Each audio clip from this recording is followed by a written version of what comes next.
Hello प्यारे बच्चों, कैसे हैं सब लोग। और अपनी पिछली क्लास में हमने एक्चुअली पढ़ा था समतापीय प्रक्रम। समतापीय प्रक्रम पढ़ा था और समतापीय प्रक्रम पे बनने वाले कुछ उदाहरण भी हमने देखे थे। अब एक बहुत ही महत्वपूर्ण प्रक्रम, क्योंकि समतापीय प्रक्रम और जो भी इसमें प्रक्रम है, चार पांच प्रक्रम हैं। दूसरा था ये, एक था क्वासी स्टैटिक स्थैतिक जो है प्रक्रम वाला था, और एक क्वासी स्टैटिक के नाम से बोलते हैं उसको, पहले वाला था। दूसरा समतापीय है, और तीसरा जो है अब आएगा रुद्धोष्म प्रक्रम। आइडिया आइडियाबैटिक या आइडियाबेटिक प्रोसेस है ना। सबसे पहले हमें क्या करना होगा कि आइडियाबैटिक प्रोसेस या रुद्धोष्म प्रक्रम में हमें पहले कुछ संबंधों को बनाना होगा। उसके बाद उस प्रक्रम का एक समीकरण, जो उस प्रक्रम को मान के चलती है, वो समीकरण बनानी होगी। उसके बाद फिर उस समीकरण में कुछ चीज़ें रखेंगे, तो फिर कार्य वगैरह, आंतरिक ऊर्जा में परिवर्तन, ये सारी चीज़ें हमें बनानी होंगी। तो as compare to last video है ना, पिछले क्लास की तुलना में ये थोड़ा सा बड़ा रहेगा मामला, क्योंकि ये थोड़ी सी पढ़ी हुई है। कहाँ कहाँ इस पे आंकिक बनता है, कहाँ कहाँ इसमें कंसेप्ट हैं, वो सारी चीज़ें लेंगे तो थोड़ा बड़ा बनेगा ये, है ना। और देखा जाए तो ये परीक्षाओं की दृष्टि से एक इम्पॉर्टेंट चीज़ है। और चूंकि हम कह रहे हैं कि भाई आदर्श गैसों पर हम पढ़ते हैं, तो ये होने वाला, यानी प्रकृति में लगभग होने वाला प्रोसेस है ये। क्योंकि आदर्श गैसें, कहीं कहीं पर कुछ गैसें आदर्श गैसों की तरह व्यवहार कर जाती हैं। तो इसी तरीके से क्या होता है, कहीं कहीं पर कुछ प्रक्रम भी ऐसे हैं कि गैसें उन प्रक्रमों के अनुसार भी व्यवहार कर जाती हैं। तो यहाँ से क्या होता है कि प्रायोगिक दृष्टि से अगर देखें तो लगभग जानकारियाँ आ जाती हैं। अब कुछ लगभग जानकारी आ जाती हैं। सिद्धांतिक और प्रायोगिक में क्या फ़र्क है? सिद्धांतिक में सिद्धांत के अनुसार चीज़ें लिखी जाती हैं, बनाई जाती हैं। प्रायोगिक में फिर उस पर हम प्रयोग करके देखते हैं।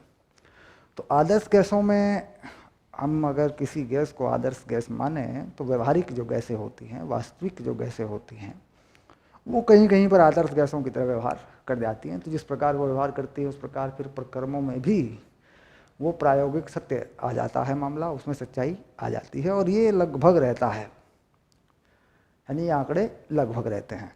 तो इससे क्या होता है, फिर मशीनें बनती हैं, फिर विज्ञान में मशीनें बनती हैं, उपकरण बनते हैं, फिर उनका इस्तेमाल करते हैं, वो सारी चीज़ें फिर होने लगती हैं। तो सबसे पहले क्या होता है कि सिद्धांत होता है हमारे पास। सिद्धांतों के पीछे एक प्रायोगिक सत्य होता है। प्रायोगिक सत्यों में हमारी प्रतिशत उपलब्धियां होती हैं कि भाई ये प्रयोग कितने प्रतिशत सच होगा। इस सारी चीज़ों को मिलाकर फिर विज्ञान से चीज़ें, वस्तुएं बनाई जाती हैं। चलिए, ये तो हो गई जानकारी। अब हम ले रहे हैं रुद्धोष्म प्रक्रम।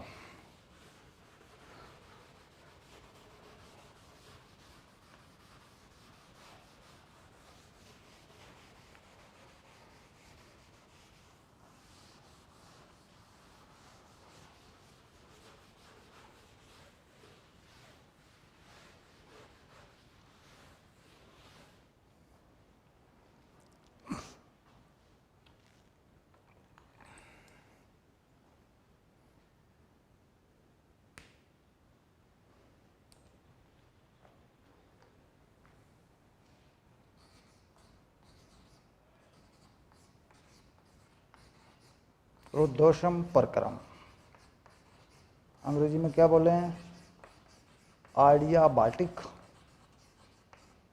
प्रोसेस। ठीक।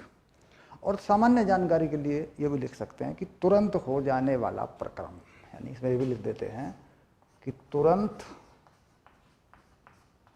हो जाने वाला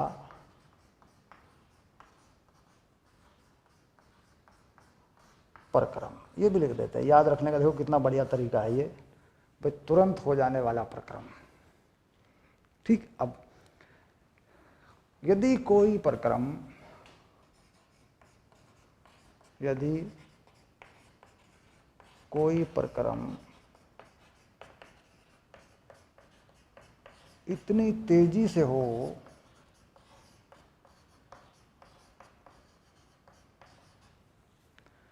कि गैस को ऊष्मा का आदान प्रदान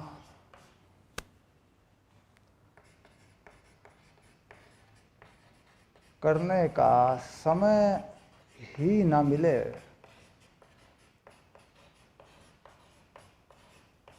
तो ऐसे प्रक्रम को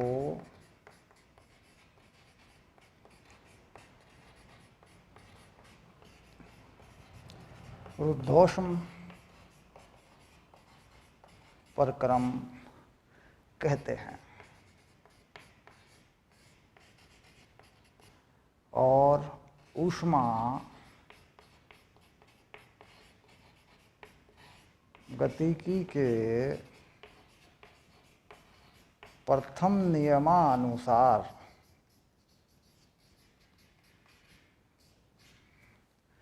गैस द्वारा ली गई अथवा दी गई ऊष्मा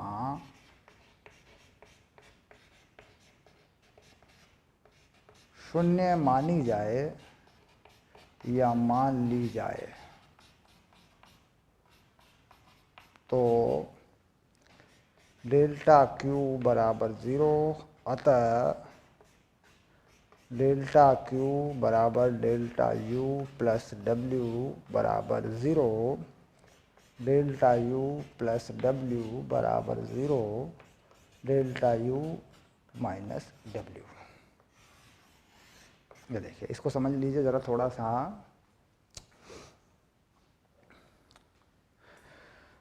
इसको पक्का कर लीजिए, अभी के अभी ये याद हो जाएगा, कोई चिंता वाली बात नहीं है। यदि कोई प्रक्रम इतनी तेजी से हो कि गैस को ऊष्मा का आदान प्रदान करने का समय ही न मिले, तो ऐसे प्रक्रम को रुद्धोष्म प्रक्रम कहते हैं। हो गया। ऊष्मागतिकी के प्रथम नियम के अनुसार गैस द्वारा ली गई अथवा दी गई ऊष्मा शून्य मान ली जाए, तो ली गई अथवा दी गई ऊष्मा शून्य, अतः delta Q delta U plus W, यानी दी गई ऊष्मा या ली गई ऊष्मा से क्या होता है, गैस की आंतरिक ऊर्जा में परिवर्तन होता है और गैस कार्य करती है। तो ये ऊष्मा जब शून्य हो जाएगी, तो यदि गैस की आंतरिक ऊर्जा में परिवर्तन होगा तो उसके बदले में गैस पर कार्य किया जाएगा। अगर आंतरिक ऊर्जा बढ़ेगी तो माइनस में कार्य होगा, गैस माइनस में कार्य करेगी। अब यहाँ लिखते हैं विस्तार से थोड़ा सा। यदि किसी गैस द्वारा किया गया कार्य W धनात्मक होता है, तो इसका तात्पर्य यह है कि गैस स्वयं अपना आयतन बढ़ाती है।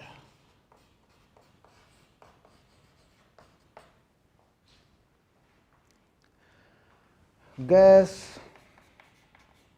यह कार्य अपनी आंतरिक ऊर्जा को कम करते हुए करती है। इस बात को समझ लेंगे।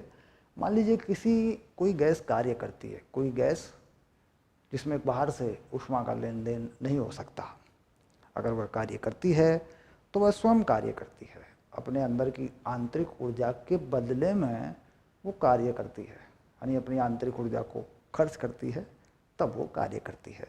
और ऐसे में आयतन बढ़ता है, यानी जब कोई गैस आयतन बढ़ाती है तो वह कार्य करती है और वह कार्य धनात्मक होता है।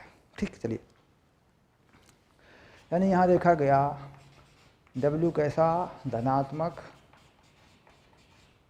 ठीक, तो डेल्टा U माइनस W का मान धनात्मक, तो डेल्टा U का मान ऋणात्मक।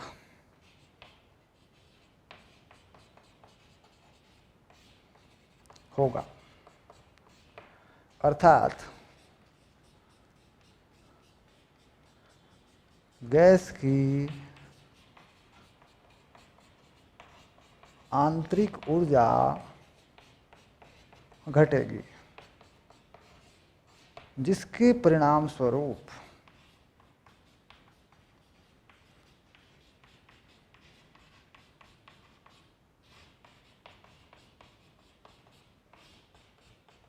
गैस का तापमान एवं दाब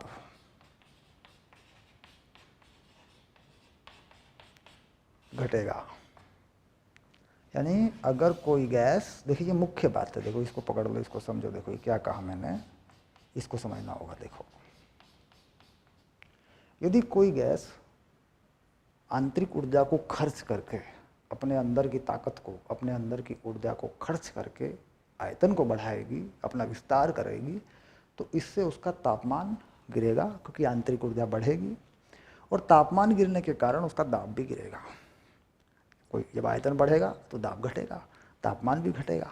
तो इसका मतलब ये हुआ कि ये पक्का हो गया, अगर कोई गैस अपने आप काम करेगी तो उसका तापमान घटेगा, उसका दाब भी घटेगा। ठीक, ये दो बातें पक्की हो गई। अब ये तापमान क्यों घटेगा? ठीक, अब लिख देंगे आंतरिक ऊर्जा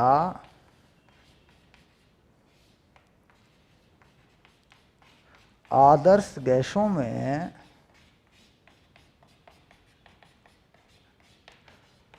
तापमान पर निर्भर करती है। और ये बात हम बहुत अच्छे से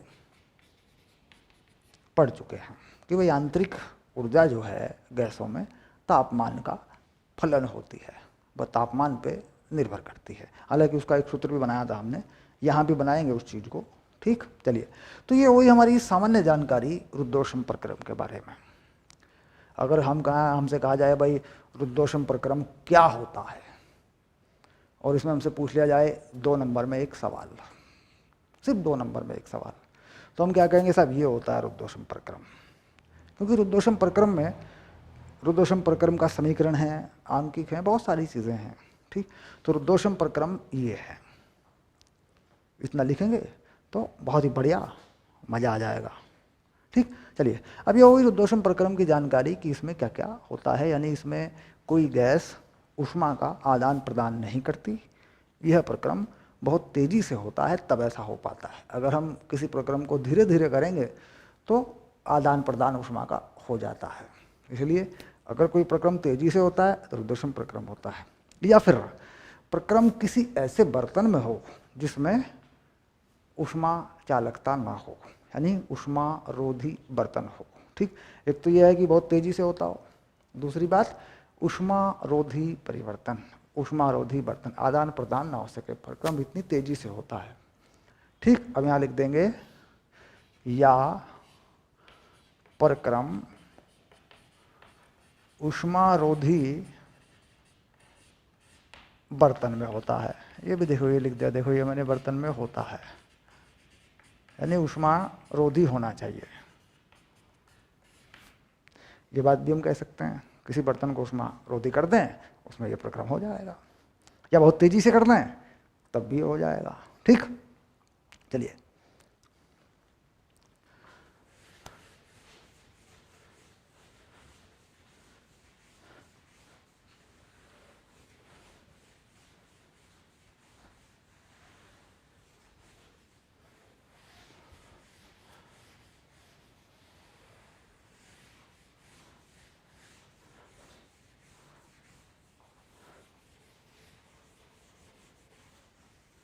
चलिए अब हम आगे की कार्रवाई शुरू करते हैं, प्रक्रम के बारे में और जानने की कोशिश करते हैं और बातें जानने का प्रयास करते हैं। प्रक्रम को हम अब लेके चलते हैं।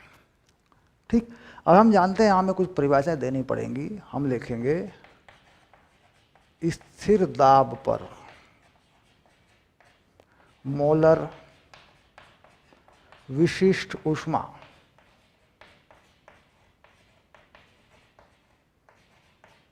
इसे हम कहा करते थे सीपी। ये हमने पढ़ लिया। 1 मोल आदर्श गैस का तापमान 1 केल्विन बढ़ाने के लिए दी गई ऊष्मा स्थिर दाब पर। इसी प्रकार एक हमने बनाया था स्थिर आयतन पर, यह हम बना चुके हैं, इसमें कोई चिंता की बात नहीं है, यह आप पढ़ चुके हैं अच्छे से। और हमने यहाँ पर एक मेयर का सूत्र बनाया था, मेयर फॉर्मूला, जिससे हमने इन दोनों के बीच में एक संबंध लिया था Cp minus Cv equal to R, आदर्श गैस नियतांक। ठीक, अब हम क्या कहते हैं, विशिष्ट ऊष्माओं का अनुपात हम परिभाषित कर लेते हैं अपनी तरफ से। विशिष्ट ऊष्माओं का अनुपात, इस अनुपात को हम क्या कहेंगे, गामा। ये हो गया Cp/Cv, ये गामा है, अनुपात है। ठीक, इस अनुपात को हम कह देते हैं रुद्धोष्म प्रक्रम की घातांक, रुद्धोष्म घातांक बोल देते हैं, रुद्धोष्म प्रक्रम का इसको प्रतिनिधि बोल देते हैं, या फिर इसे सिंपली विशिष्ट ऊष्माओं का अनुपात भी बोल देते हैं। अब हम क्या करते हैं कि आंतरिक ऊर्जा में परिवर्तन, आंतरिक ऊर्जा में परिवर्तन, उस चीज को समझते हैं, ऊर्जा में परिवर्तन। डेल्टा यू यह आया था एन सीवी डेल्टा टी। क्यों? क्योंकि स्थिर आयतन पर अगर हम किसी गैस को कोई ऊष्मा देंगे तो आयतन तो स्थिर है, तो वह ऊष्मा आंतरिक ऊर्जा में बदल जाएगी अगर स्थिर आयतन पर होगा तो। क्योंकि अगर स्थिर आयतन नहीं होगा तो आयतन बढ़ेगा तो कार्य भी करना पड़ेगा। हम जानते हैं कि ऊष्मा 3 चीज़ों में खर्च होती है, आंतरिक ऊर्जा में और कार्य में। ठीक, अब यहाँ पे क्या हो रहा है कि भाई कार्य नहीं हो रहा है, आयतन स्थिर है, तो स्थिर आयतन पर अगर हम कोई ऊष्मा देंगे तो वह स्थिर आयतन पर Cv है। तापमान बढ़ाते हैं, कितने मोल हैं, n है, n क्या है, मोलों की संख्या। ठीक, और ये स्थिर आयतन पर, तो कुल मिलाकर स्थिर आयतन पर अगर हम किसी गैस को कोई ऊष्मा देंगे तो वह उसकी आंतरिक ऊर्जा में बदल जाएगी।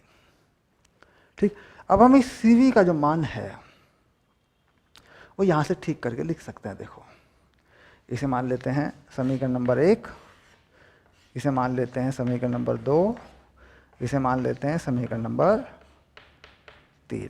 ठीक, तो लिखते हैं समीकरण नंबर 1 व 2 से Cv बराबर R अपॉन गामा माइनस 1 समीकरण नंबर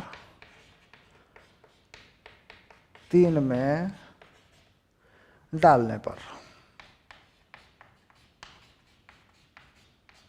ठीक, Cv का मान R अपॉन गामा माइनस 1 होता है, ये गामा के पदों में यानी इस अनुपात के पदों में ये मान हमें यहाँ डालना है।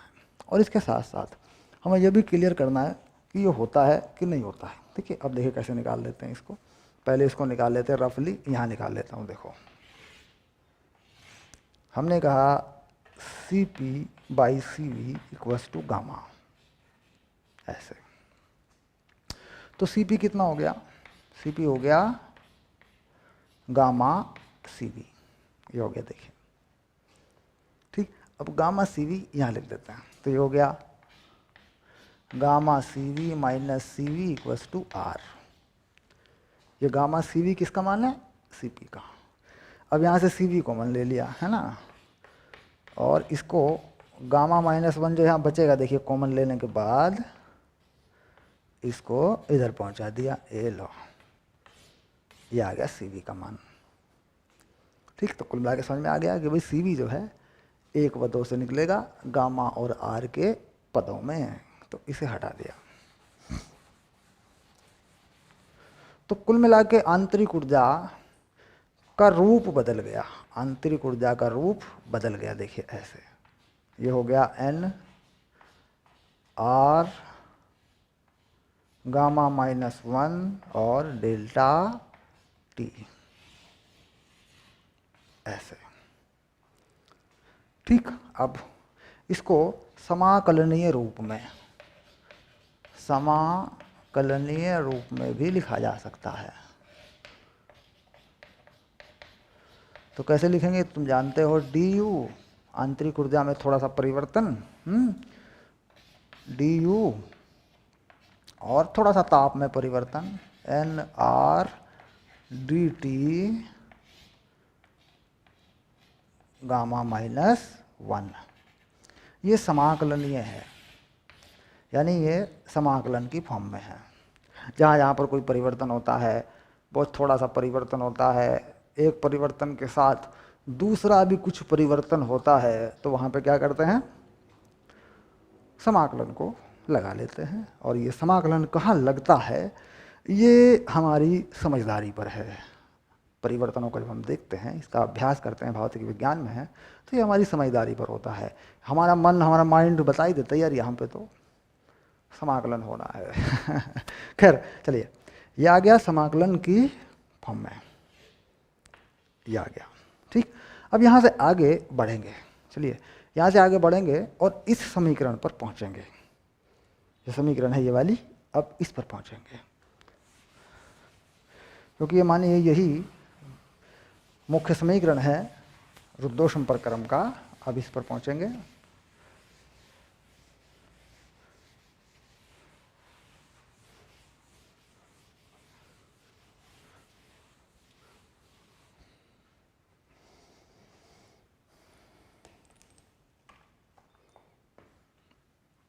लिख लेते हैं इसको, डेल्टा यू बराबर -W। अब देखिए, मान लीजिए मैं W निकालना चाहता हूँ, तो W कितना हुआ, minus delta U. Delta U कितना हुआ, ये रहा डेल्टा यू, है ना। चलिए कर लेते हैं, तो -NR डेल्टा टी बटे गामा -1।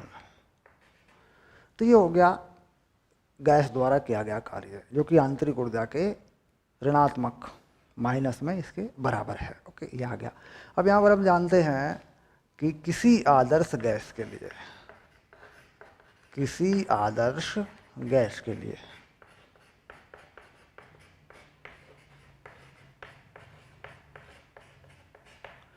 हम जानते हैं PV = nRT। PV = nRT। n क्या है, मौलों की संख्या, T का तापमान, और ये दाब और आयतन है। तो हम लिख सकते हैं P1 V1 nR T1 और P2 V2 nR T2। मतलब किन्हीं दो अवस्थाओं के लिए कि भाई गैस तापमान T1 से तापमान T2 तक गई, गैस दाब P1 से P2 तक गई, गैस दाब आयतन V1 से V2 तक गई, इस तरीके से। तो कुल मिलाकर हम यहाँ देखें अगर इन गैसों में, तो हम क्या कर देते हैं, P2 V2 minus P1 V1 और ये NR T2 माइनस T1 घटा लेते हैं। P2 V2 इसमें से P1 V1 घटा देते हैं दोनों तरफ, तो ये चीज़ नज़र आएगी। देखो ये कितना हो गया, NR डेल्टा T हो गया।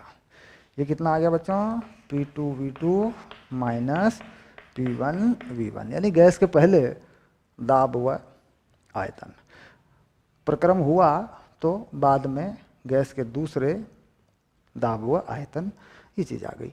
अब इस चीज़ को यहाँ लिखा जा सकता है। ठीक, तो इस तरीके से जो कार्य है वह बन के आया minus P2 V2 minus P1 V1 बटे गामा -1। ये कार्य आ गया। अब इस कार्य में माइनस का जो निशान है इसको अंदर कर सकते हैं, है ना। तो ये आ गया P1 V1 minus P2 V2 बटे गामा -1। ये आ गया कार्य। देखो आयतन और दाब के पदों में ये आ गया कार्य तापमान और मोलों की संख्या के पदों में। जो कार्य है वही आंतरिक ऊर्जा में परिवर्तन है, लेकिन प्लस में है। तो आंतरिक ऊर्जा में परिवर्तन है मान लीजिए, तो इसी को माइनस कर देंगे तो क्या हो जाएगा, कार्य हो जाएगा। प्लस में रहने देंगे तो आंतरिक ऊर्जा में परिवर्तन हो जाएगा। कुल मिलाकर इसकी मदद से आंतरिक ऊर्जा में परिवर्तन, इस कार्य की और इस तरीके से समझ में आ जाता है कि भाई मुझे कार्य दाब और आयतन के पदों में निकालना है, या मुझे कार्य तापमान के पदों में निकालना है, और मैं अगर कार्य को माइनस से गुणा कर दूं, कार्य से पहले माइनस लगा दूं, तो मुझे आंतरिक ऊर्जा का परिवर्तन भी मिल जाता है। ठीक। और ये कॉमन सेंस बनाई गई कि अगर गैस कार्य करती है, गैस अगर कार्य करती है, विस्तार करती है, तो तापमान घटता है, आंतरिक ऊर्जा घटती है, क्योंकि अपने ऊर्जा में से ही गैस कार्य करती है। ठीक। तो कुल मिलाकर ये आ गया, जब सब कुछ तैयार हो गया। अब यहाँ से आगे बढ़ते हैं थोड़ा सा, हम निकालते हैं समीकरण क्या है, रुद्धोष्म प्रक्रम में जो व्यवहार है गैस का वो कैसा है, उसका समीकरण क्या है। तो ये तो देखिए ऊर्जा के कार्य के समीकरण हैं, यानी उसके ताप, दाब व आयतन किस प्रकार एक दूसरे से संबंधित हैं रुद्धोष्म प्रक्रम में। ठीक, चलिए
अब आया, आगे बढ़ गए रुद्धोष्म प्रक्रम में, रुद्धोष्म प्रक्रम में P, V और T की एक दूसरे पर निर्भरता।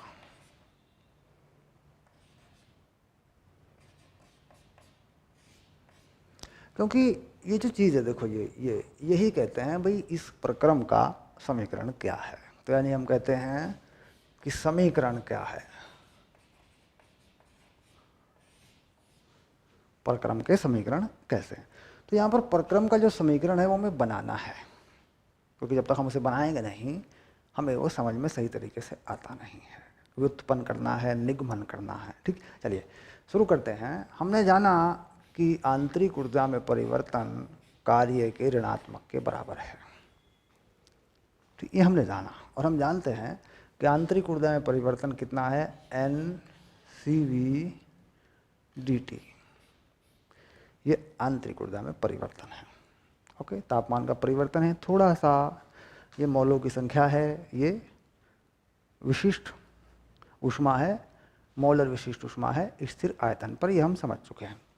आगे चलिए, अब हम कार्य को क्या लिखते हैं, हम लिखते हैं पीडीवी, यानी दाब और थोड़ा सा आयतन का परिवर्तन, ये हम लिखते हैं। कैसे, ग्राफ पर कैसे दिखाते हैं, मान लीजिए कोई परिक्रम हो रहा है ऐसे, ये P और ये V, ठीक, तो कोई ऐसे हो रहा है, मान लो ये थोड़ा सा, ये जो हिस्सा है देखो ये थोड़ा सा, ये इसे क्या कहते हैं हम, इसे कहते हैं हम कि भाई ये dV है और यहाँ कोई दाब है PV, PdV, ठीक। ये जो क्षेत्रफल है, ये जो क्षेत्रफल है यही है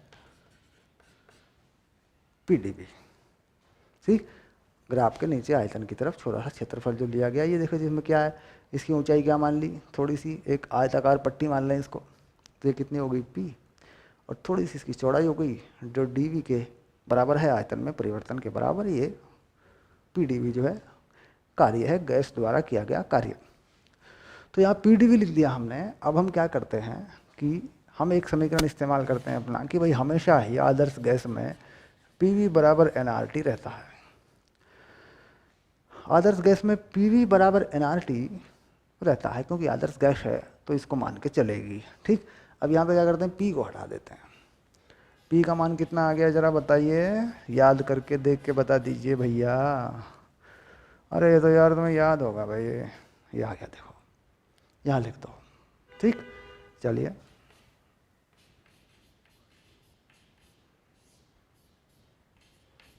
ऐसा बन गया, देखो। तो हम देख रहे हैं कि समाकलन की अवस्था बन रही है, dV/V हो रहा है, dt/E हो रहा है, तो ठीक है लिख देते हैं। अब इस n को यहाँ से काट देते हैं और CV का मान क्या लिखते हैं, R/γ-1। ये CV का मान है जो अभी अभी हमने निकाला था थोड़ी देर पहले। अब ये जो चीज़ है ये वाली, इसके साथ मैंने लगाया dt और इसके साथ t लिख लिया मैंने। इस t को इधर ले आया मैं, यहाँ से मैंने हटा लिया, ठीक। मैंने R भी काट दिया, तो देखो मेरे पास कुछ बन के आ रहा है dt/t, और इसके साथ मेरे पास आ रहा है 1/γ-1, और यहाँ आ रहा है मेरे पास माइनस dV/V, ये आ रहा है, ठीक। अब इसको मुझे समाकलन करके एक ऐसे रूप में ले जाना है जहाँ से मैं इसका एक समीकरण बना सकूँ, इसे ठीक कर सकूँ, यानी समीकरणों को बाद में मैं याद कर सकूँ, है ना।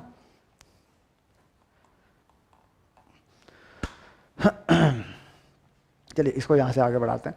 अब देखिए यहाँ पे क्या है, अगर मान लीजिए मैं समाकलन करूँ, यहाँ पे समाकलन लगा दूँ ये ऐसे, यूँ, ठीक। और समाकलन करूँ तो मुझे कोई नियतांक लगाना पड़ता है क्योंकि मेरे पास यहाँ सीमा नहीं है, भाई प्रोसेस है, प्रक्रम है, कहीं भी उसमें परिवर्तन हो रहे हैं, कोई सीमा नहीं है। तो मैं क्या करता हूँ, 1/γ-1 को ऐसे ही रखते हुए इसका समाकलन करता हूँ। ये होता है नेचुरल लॉग में, ये आप जानते हैं, बड़ी कई बार आपने पढ़ लिया इसको। माइनस ये होता है नेचुरल लॉग यानी प्राकृतिक लॉग, और यहाँ मुझे एक जो है समाकलन का नियतांक लगाना पड़ता है। इसे क्या कहता हूँ मैं, बताओ तुम क्या कहोगे इसे, ये है समाकलन नियतांक। अंग्रेजी में क्या बोलते हैं बच्चों, इंटीग्रेशन, क्या बोले, बोलो बोलो बोलो, इंटीग्रेशन कांस्टेंट, इसको अंग्रेजी में बोल देते हैं, ठीक। चलिए याद हो गया, तो हटा लो इसको, ये लो,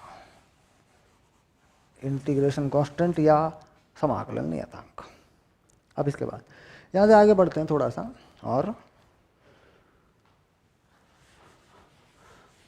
आगे क्या लिखना है ये देखते हैं।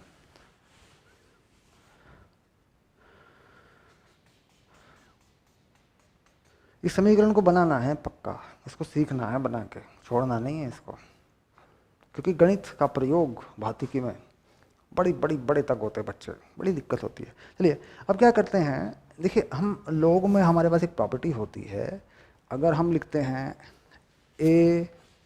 ln x, तो हम बच्चे इसको क्या लिख सकते हैं, ln x की पावर a लिख सकते हैं, यानी जो log से पहले गुणा में है वह log में घात में अंदर चला जाता है, ये हम कर सकते हैं, ये log की प्रॉपर्टी है, log में ऐसा गुण है। चलिए तो ये गुण यहाँ लगा देते हैं, जो बाहर पड़ा है इसको लोग में कर देते हैं। ठीक, चलिए, तो ये हो गया ln, और t की पावर कितनी चली गई, t की घात हो गई 1/γ-1।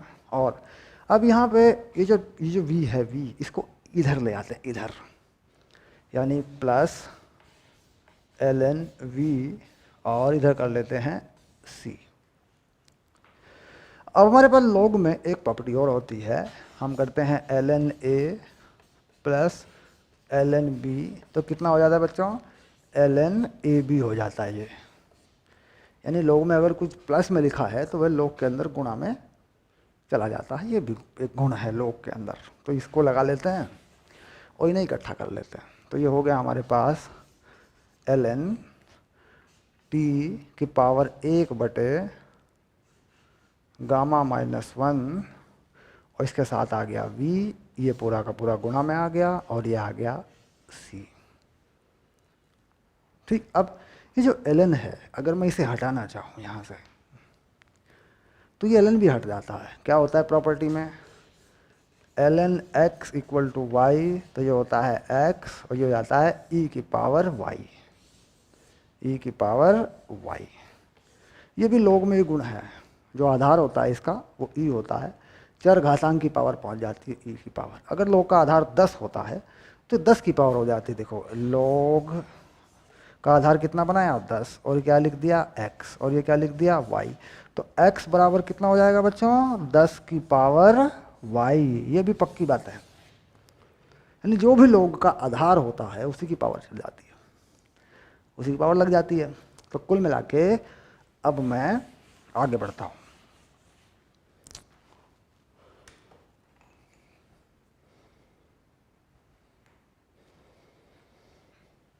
अब मैं इस log को हटा लेता हूँ, मैं लिखता हूँ t की पावर 1/γ-1 v, और इसे कर देता हूँ e की पावर c, जो कि मैं जानता हूँ कि यह एक नियतांक है। मैं ये जानता हूँ कि भाई ये एक नियतांक है, क्योंकि c नियतांक है, e का मान वो भी नियतांक है। ठीक, e का मान कितना है, अच्छा बताओ, याद है पक्का e का मान कितना होता है, e का मान होता है 2.781, ये e का मान होता है। जो आधार लगा है गणित में, बीज गणित में ये चीज़ें आती हैं। ठीक, उम्मीद है कि आप हमारे गणित के कोर्स में भी होंगे, गणित का कोर्स भी आप हमारा पढ़ रहे होंगे, उम्मीद है ना। चलिए,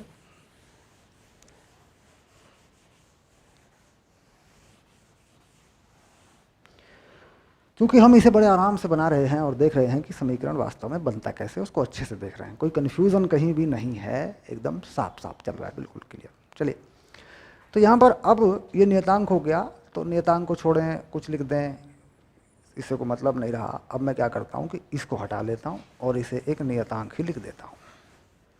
ये देखो मैंने लिख दिया नियतांक, ये लिख दिया मैंने नियतांक, पक्का। अब यहाँ पर मैं ये जो γ-1 लगा है इसको पावर लगा के मैं ख़त्म कर सकता हूँ। देखो इसको मैं लगा देता हूँ ऊपर γ-1 दोनों तरफ, ऐसे कोई दिक्कत नहीं है, कर सकते हैं, तो कोई समस्या नहीं है, क्योंकि भाई दोनों तरफ लगाया मैंने। तो नियतांक की अगर कोई मैं घात लगाता हूँ मैं, और वो घात भी नियत है, हम जानते हैं जो गामा है ये क्या है, फिर याद दिला दूँ, ये जो गामा है ये है बच्चों Cp/Cv। तो किसी ना किसी गैस के लिए ये भी नियतांक है, तो कुल मिला के फिर ये नियतांक ही रहेगा। नियतांक की कोई घात लगा दो तो नियतांक ही रहेगा। तो कुल मिला के जो घात है यहाँ से यहाँ पावर पे आ जाएगी, हो जाएगा t और v की पावर γ-1, क्योंकि पावर की पावर जो होती है वह गुणा हो जाती है। देखो हम लोग x की पावर 3 और इसकी पावर लगा दूँ 5, ठीक, तो कितनी बनेगी x की पावर बताओ, x की पावर बनेगी 15। तो इसका मतलब ये पावर यहाँ गुणा हो जाएगी। अब ये पावर यहाँ गुणा होगी तो ये तो कट जाएगा, 1 बचेगा और ये भी पे लग जाएगी। तो कुल मिला के ये आ गया नियतांक। ठीक, देखिए पहला आयतन और ताप का संबंध बना, आयतन और ताप का संबंध बना, समीकरण बन गया। इसे हम कहते हैं प्रक्रम का समीकरण। लेकिन इस समीकरण में क्या क्या चीजें आई बच्चों? ताप आया और आयतन आया। अभी इसे और बदलेंगे और ठीक करेंगे। तो यहाँ तक मामला समझ में आ गया कैसे आया? ये चीजें हटा लीजिए, ये तो कोई खास बात नहीं है, ये हटा लीजिए आप। अब इसको पकड़ेंगे क्योंकि हमारा उद्देश्य पूरा हो चुका है, अब इससे आगे बढ़ेंगे। ठीक है, चलिए।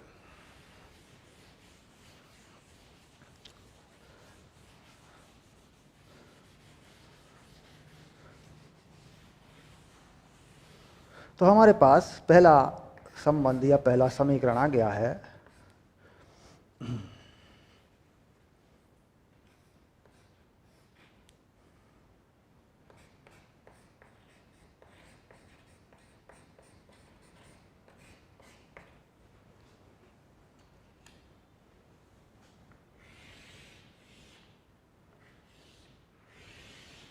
ये आ गया हमारे पास पहला समीकरण। आगे बढ़ेंगे। अब हम जानते हैं आदर्श गैसों के लिए PV बराबर nRT होता है।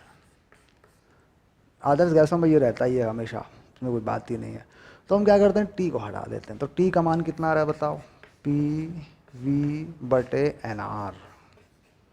ये T का मान आ रहा है, इसको यहाँ रख देता हूँ। यहाँ -1 है ना, -1 लगा देता हूँ। ये देखो -1। चलिए अब इसको रख देता हूँ यहाँ पे। तो PV/NR और यहाँ V की पावर गामा -1, और ये फिर से एक नियतांक हुआ। पक्का? अब देखो आयतन की घात, अगर ये गुणा में है दोनों, यहाँ आयतन की घात कितनी है? 1 है। अगर किसी पे घात नहीं लगी होती तो उसकी घात कितनी होती है? 1 होती है। तो जोड़ दें इसमें। तो ये बन गया PV की पावर गामा ऐसे, और ये जो NR है, मौलों की संख्या नियत है, कांस्टेंट नियत है, ये फिर से नियतांक के साथ जाके नियतांक हो गया। ठीक, तो यानी हमारे पास दूसरा समीकरण भी आ गया। देखो, जो हमें दाब व आयतन की जानकारी देता है। ये भी रुद्धोष्म प्रक्रम का एक समीकरण है। ये भी हो गया। आगे बढ़ते हैं थोड़ा सा। यानी हमारे पास दूसरा समीकरण भी आ चुका है। ये लो हो गया पक्का। चलिए आगे बढ़ते हैं।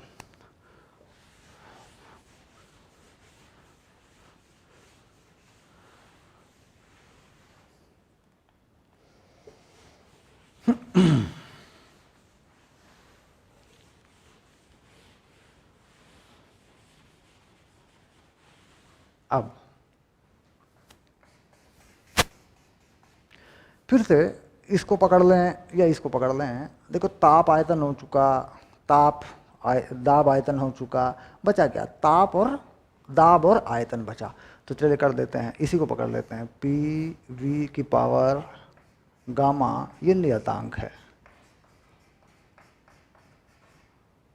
ठीक, अब मुझे इसमें से आयतन को हटाना है क्योंकि मुझे ताप तक ले जाना है।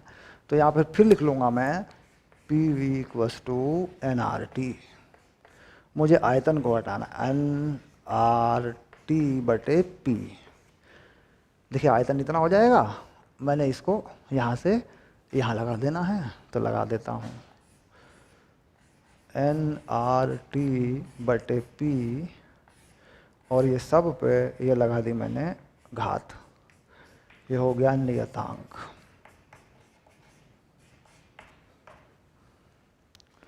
ठीक, अब इसमें देखिए नियतांक क्या है भाई। देखो ये नियतांक है, NR नियतांक है।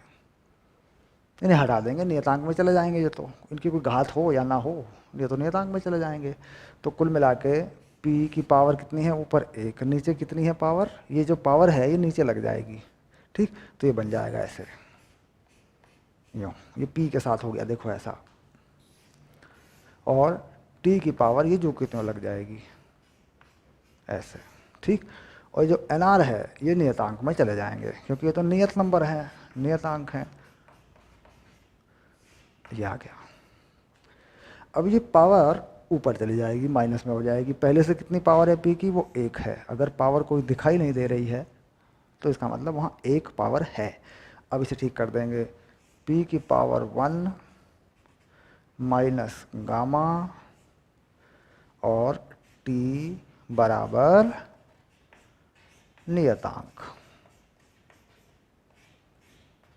ठीक, ये तुम्हारा तीसरा संबंध हुआ, यानी तीसरा समीकरण हुआ। ठीक, ये लो।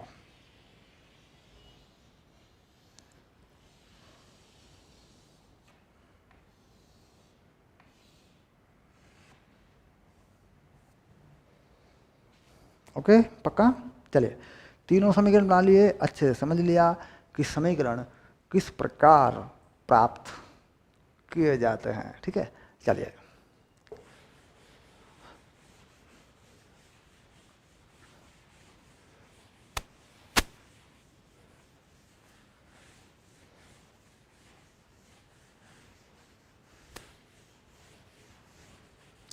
अब बात करते हैं कि अगर कोई गैस दो अवस्थाओं में है, प्रारंभिक और अंतिम अवस्था में है, तो हम इन चीज़ों को कहाँ कैसे गैस पे दिखाते हैं। अब हमें इस बात पर बात करनी है, क्योंकि हमें गैस पर ये चीज़ कैसी होती है हमें देखना भी है। चलिए देखते हैं। तो हम क्या करते हैं, सबसे पहले 3 चित्र बना रहे होते हैं हमको, पीवी, पीटी, वीटी। ठीक, चलिए बनाते हैं उस चीज़ को, जो कि सबसे इम्पॉर्टेंट चीज़ है। अक्सर बच्चे ना और टीचर इस चीज़ को छोड़ते हैं। देखो जो मैं करने जा रहा हूँ, इसे छोड़ देते हैं, और इसे छोड़ने से क्या होता है, बस सारी समस्या खड़ी हो जाती है हमारी। क्योंकि हम सवाल को पढ़ के अधूरी जानकारियों के आधार पर करने की कोशिश करते हैं, और लफड़ा हो जाता है सब। ये बना लेते हैं पी में और वी में, ये बना लेते हैं पी में और टी में, ये बना लेते हैं वी में और टी में। ठीक, पीटी, वीटी और पीवी, ये 3 डायग्राम होते हैं। ये जो पीवी होता है इसे कहते हैं संकेतक आरेख। इसका नाम क्या होता है, इसे कहते हैं संकेतक आरेख। अंग्रेजी में क्या बोलते हैं इसको, इसको बोलते हैं इंडिकेटर। केमिस्ट्री में सुना होगा इंडिकेटर, इंडिकेटर डायाग्राम। पक्का? ये वाला जो पीवी है ये है संकेतक आरेख, बाकी सामान्य है। ठीक, यानी किसी भी प्रोसेस में कितना कार्य हो रहा है इसकी जानकारी, यानी जो यांत्रिक स्वरूप है प्रक्रम का, जो प्रक्रम का यांत्रिक स्वरूप है उसको बताने वाला चित्र ये पीवी होता है। तो खैर हटा दीजिए, कोई बात नहीं है। तो चलिए आपने समझ लिया, ये आ गया। अब यहाँ पर हम देख रहे हैं कि जो पीवी है वो ये है, यानी आयतन बढ़ता है तो दाब तेजी से घटता है। तो कुल मिलाकर ये चित्र हमारा ऐसे बन जाएगा। देखो यूँ बन जाएगा, ऐसा बन जाएगा। देखो सामान्य है, आयतन बढ़ेगा दाब घटेगा, क्योंकि यहाँ पर जो चीज़ हो रही देखो, ये हो रही है P व्युत्क्रमानुपाती V की पावर गामा। ठीक, गामा क्या होता है, गामा आएगा CP और CV माइनस R है तो CP बटा CV क्या होगा, अगर सामान्य तो सोचें 1 से ज़्यादा ही होगा। तो कुल मिलाकर आयतन बढ़ता जाएगा दाब घटता जाएगा, ऐसा बन जाएगा। अब यहाँ पर अगर हम 2 आयतन दिखाते हैं, कोई भी 2 आयतन ऐसे, यहाँ आयतन कितना V1 और यहाँ कितना V2, यहाँ दाब कितना P1 और यहाँ दाब कितना P2। ये 2 दाब दिखाए हमने, 2 आयतन दिखाए यहाँ पर और यहाँ पर। ठीक, यहाँ पर क्या P1 V1, यहाँ पर क्या P2 V2। तो यहाँ की जो स्थिति है वो क्या है बच्चों, वो है P1 V1 की स्थिति, और यहाँ की स्थिति क्या है, ये है P2 V2 की स्थिति। यानी पीवी डायग्राम पे हम कह सकते हैं कि भाई ये निर्देशांक हैं, क्योंकि ये एक्स अक्ष है, ये वाई अक्ष है। ऐसा मान लो, क्या फर्क पड़ता है उससे, कोई दिक्कत नहीं है। उसको लिखने का एक तरीका होता है, गणितीय रूप में लिखना, और क्या है, वो खास बात नहीं है। तो इस तरीके से लिख सकते हो। अब पीटी की बात करते हैं। ये रहा पीटी, देखो ठीक, पी टी। तो देखो जो पावर है ये वाली पावर है, इससे मामला गड़बड़ हो रहा है। ये तो हम जान रहे हैं कि भाई अगर आयतन बढ़ेगा तो दाब भी घटेगा और तापमान भी घटेगा, ये बात पक्की है। तो दाब का घटना और तापमान का घटना, तापमान घटने के साथ साथ दाब घटेगा। तो तापमान अगर बढ़ेगा तो दाब बढ़ेगा। तो ये कुछ इस तरीके का डायग्राम होगा, ठीक। लेकिन हम चाहते हैं हमें अच्छे से मिल जाए, तो हम क्या करते हैं यहाँ पे इसको इस तरीके से बना लेते हैं कि हमें ये दिखाई दे जाए। देखो ये दाब की पावर A1 माइनस गामा, और ये हो रही है 1/T। हम क्या करते हैं कि दाब की जो ये पावर है, यही पावर अपॉन में लगा देते हैं दोनों तरफ, 1 माइनस और यहाँ 1/1 माइनस, ऐसे आ गया। देखो तो दाब जो है तापमान की पावर 1/1 माइनस गामा, ऐसा हो गया। देखो देखो भाई 1/1 गामा से लगा दिया तो ये बन गया। अब देखो ये 1 माइनस गामा है, ये मान जो है गामा 1 से बड़ा होता है, ये मान आएगा, ये वैल्यू 1 से ज़्यादा होगी। तापमान की पावर यहाँ पे 1 से ज़्यादा बन जाएगी। तो तापमान की पावर 1 से ज़्यादा होगी, ताप बढ़ेगा, ठीक। तो दाब जो है वो घटेगा, ताप बढ़ेगा, दाब घटेगा, ठीक। लेकिन कब? जब आयतन स्थिर हो, जब आयतन स्थिर। अब यहाँ पे हो कह रहा है कि ये जो प्रक्रम है इसमें 1 माइनस गामा यानी ये वैल्यू 1 से कम है, और जब हम इसकी पावर लगाएंगे, इसे हम भाग करेंगे 1 लगा के, तो 1 पहुँच गया। 1 माइनस गामा में ये पावर आएगी माइनस में, और ये माइनस की जो पावर है ऊपर जाके हो जाएगी प्लस में। तो P प्रोपोर्शनल टू T और उसकी कोई घात होगी, क्योंकि भाई गामा 1 से बड़ा है। गामा हम जान रहे हैं कि 1 से बड़ा है, Cp का मान Cv से ज़्यादा है। तो ये पावर देखो यहाँ माइनस में बचेगा, कुछ माइनस में बचेगा, तो ये पावर यहाँ माइनस में कुछ आएगी अपॉन में, और 1 से ज़्यादा भी आएगी। मान लीजिए गामा का मान रख दूँ 1.5 रख दूँ इसका, तो ये 0.5 2 और ऊपर यानी P प्रोपोर्शनल टू T की कोई पावर, सीधे सीधे देखा जाए P प्रोपोर्शनल टू T की कोई पावर, या ऐसे लिख लूँ P प्रोपोर्शनल टू T की पावर 1/गामा माइनस 1, ये हो सकता है। देखो ये कर लो भाई, ये माइनस कॉमन ले लो, ऊपर चल जाएगी पावर, प्लस में ही आ गया। तो गामा माइनस 1 क्या है? कोई धनात्मक वैल्यू है, तो P की कोई धनात्मक पावर है। तो यानी ताप के बढ़ने के साथ साथ दाब बढ़ता है, ताप घटने के साथ साथ दाब घटता है। तो कुल मिला के एक सामान्य ऐसा ग्राफ हम कहते हैं, यहाँ बना लें हम ऐसा कुछ इस तरह का एक ग्राफ बना दें, ए यूँ है ना, ये बन गया लो ऐसे यहाँ पर। अब देखिए यहाँ पे होगा क्या, ताप घटा यानी T2 कम हुआ, आयतन बढ़ेगा, ताप घटेगा। ताप घटेगा तो इसका मतलब हो गया कि T2 कम हुआ। तो यहाँ T2 रखें, यहाँ T1 रखें, यहाँ रख दें T2, यहाँ रख दें T1, ठीक। और यहाँ रख दें P2, यहाँ रख दें P1, ऐसे चलेगा। और इस स्थिति से इस स्थिति की तरफ चलेगा ऐसे, ठीक। क्योंकि T2 कम है, T1 ज़्यादा है, और यहाँ P1 ज़्यादा है, P2 कम है, ऐसे बन गया। देखो ताप देखो घट रहा है कि नहीं। तो कुल मिला के इस तरीके से यहाँ जो निर्भरता है वो यहाँ से देखी जा सकती है। इसमें मान रख के भी दे सकते हैं, T का मान रख दिया 1 2 3 4, ऐसे कुछ P का मान रख दिया 1 2 3 4, पता कर लिया, 2 पॉइंट ले लिए, उनको मिला लिया, ऐसे भी कर सकते हैं। अपनी 9th क्लास में जाके भी इसको बना सकते हैं, कोई बड़ी बात नहीं। देखने से अलग है, बड़ा सर बड़ा झंझट है इसमें, तो कुछ भी नहीं है। कोई P T के कुछ 2 4 5 मान रख लो, गामा का कोई मान लो 1 से ज़्यादा, 1.5 मान लो, 2 मान लो, सॉल्व कर लो इसको, ठीक। मानने को क्या है, 1 से ज़्यादा मानना है बस, तो 2 तो होता नहीं है वैसे, 1 मान लो, 1.5 मान लो, लेकिन 2 पर भी बना लो, कोई फर्क नहीं पड़ता, उससे बना सकते हैं, ठीक है। अब आया VT, तो यही मामला VT का है। VT की निर्भरता भी ऐसी है, देखो बिल्कुल ऐसे जाएगा मामला। तो आयतन बढ़ा, आयतन बढ़ा, आयतन बढ़ा तो मतलब यहाँ देखो, यहाँ V1 मान लेता हूँ और यहाँ V2 मान लेता हूँ, ठीक। ताप घटा, ताप घटा तो यहाँ T2 मान लेता हूँ और यहाँ T1 मान लेता हूँ, और V1 से V2 की तरफ चला जाता हूँ, ठीक। V1 से V2 की तरफ ऐसे कोई ऐसा ग्राफ बना देता हूँ, ठीक। आयतन बढ़ा, ताप घटा, है ना, ताप घटेगा तो ये T2 है और ये प्रोसेस यूँ आएगी। तो ये प्रोसेस को यूँ जाना चाहिए ना, यूँ जाना चाहिए, यूँ ताप घटा आयतन बढ़ा, है ना, यूँ जाना चाहिए। ऐसे देखो उल्टा बना दिया ना, ऐसे जाएगा। देखो पक्का करो, ताप घटा तो यूँ जाएगा और आयतन बढ़ा तो इस तरह का जाएगा। देखो यूँ जाएगा, ऐसे जाएगा, इस स्थिति से इस स्थिति की तरफ जाएगा, यहाँ इस स्थिति से इस स्थिति की तरफ आएगा।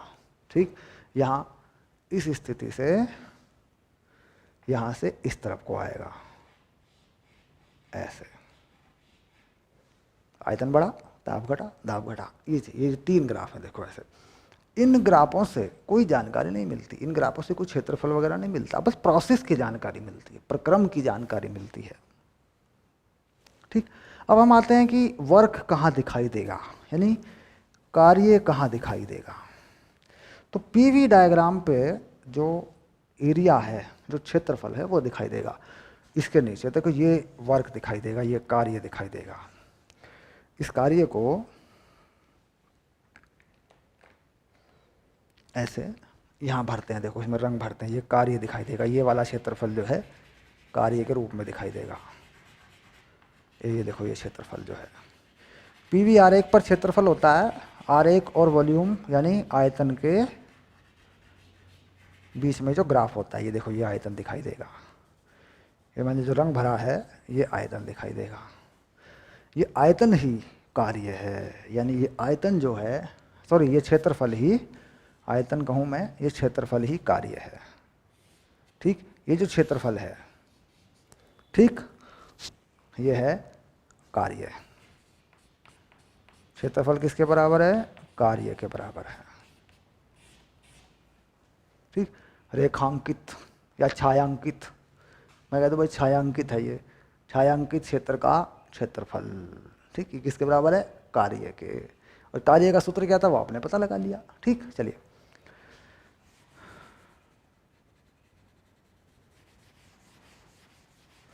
तो कुल मिलाकर अब इनकी निर्भरताओं के सूत्र, अब इनकी निर्भरताओं के सूत्र, अब देखो यहाँ से एक सूत्र तैयार हो जाएगा हमारा, एक अवस्था से दूसरी अवस्था तक जाने में। अब एक अवस्था से दूसरी अवस्था तक ले जाएंगे तो हमारे पास एक सूत्र तैयार हो जाएगा। यहाँ पर एक सूत्र तैयार हो जाएगा। देखो इसका जो सूत्र है वो यहाँ लिखूंगा मैं।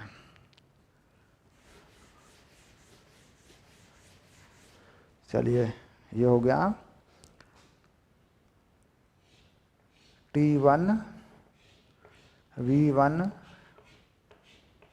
T2 V2 और पावर V की क्या है? ये आपका ये पावर में है। ऐसे इधर भी लगा दें, ये बन गया। लो ये इसका सूत्र है, T1 से T2 जाने में, V1 से V2 जाने में। ठीक, ये आ गया। देखो ठीक, इसका सूत्र क्या है इस वाले का, ज़रा बताएं। याद आ गया होगा अब तो, सब ठीक हो गया होगा। सर ये तो हो गया, समझ में आ गया मामला है। इसका भी लिखते हैं। देखो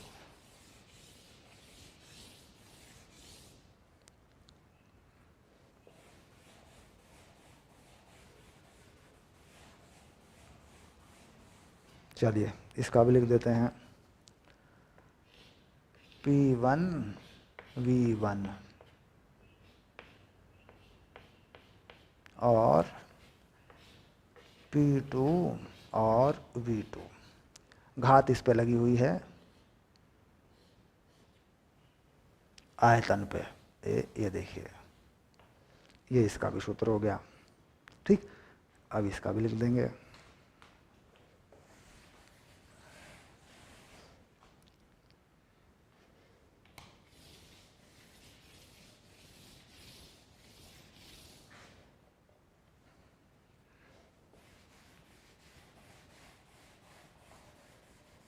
चलिए इसका भी लिख दिया, P1 T1 हाँ और P2 T2। घात किस पे लगी है? P पे लगी है, तो P पे घात लगा देंगे। जगह बना के लिखना पड़ेगा थोड़ा सा। P पे घात लगानी है तो P के लिए जगह बना के लिखते हैं P1 और घात है 1 माइनस गामा। ये देखो यहाँ पर भी घात लगानी है, इसको भी ठीक करके लिखेंगे, थोड़ा दूर ले जाके लिखते हैं ना, T2 1 माइनस गामा। ठीक, ये हो गया। तो P1 V1 P2 T2 V2 T2 P2 P2 सब जो है, तो हमारे पास जो महत्वपूर्ण है वो क्या है, हमारे पास जो महत्वपूर्ण है वो क्या है, उसको पकड़ेंगे एक बार। हमारे पास ये समीकरण महत्वपूर्ण है, ये हमारे बड़े काम आते हैं सवालों के अंदर। ये रहा और ये रहा और एक ये रहा बच्चों, ये आ गया। और इन समीकरणों के अनुसार ये ग्राफों पर निर्भरता है, ये ग्राफों पर निर्भरता है। ठीक, यानी यहाँ पर थोड़ा रंग दिखा देते हैं, कर देते हैं रंग, थोड़ा सा रंग तो अच्छा लगता होगा तुमको सबको, क्या दिक्कत है। ये देखो ये रहा और ये इधर को जा रहा है, इसको भी कर देते हैं। ये लो, ये लो, ओके डन। ठीक हो गया। तो कुल मिला के यहाँ जो लिखा है, अब बोर्ड पे जो लिखा है, दैट इज, इसको एक बार 2 बार 3 बार पढ़ के इसको समझना है। ये निर्भरता कैसी है, ये समीकरण कैसे हैं और ये कैसे आए, ये तो हमने जान लिया, इनको समझ लेना है और इनको बदलने की तरीका हमें इस्तेमाल करना है। हमें इसको याद रखना होता है, हमें इसको याद रखना होता है, इसको हमें याद रखना होता है। हम इसी से बदल लेते हैं समीकरणों को। आइडियाबेटिक प्रोसेस का ये समीकरण होता है, ये वाला, इसी से हम बदल लेते हैं। फिर आदर्श gas PV equals to nRT लगा के हम इनको बना लेते हैं। ये हमने जैसे बनाए हैं अभी अभी, PV इक्वल टू nRT लगा के बना लेते हैं। हमें इसको याद रखना होता है ना, PV की पावर गामा। ठीक, और गामा को याद रखना होता है। गामा याद आ गया, CP बटे CV, यही है गामा, इसको याद रखना होता है। ठीक, चलिए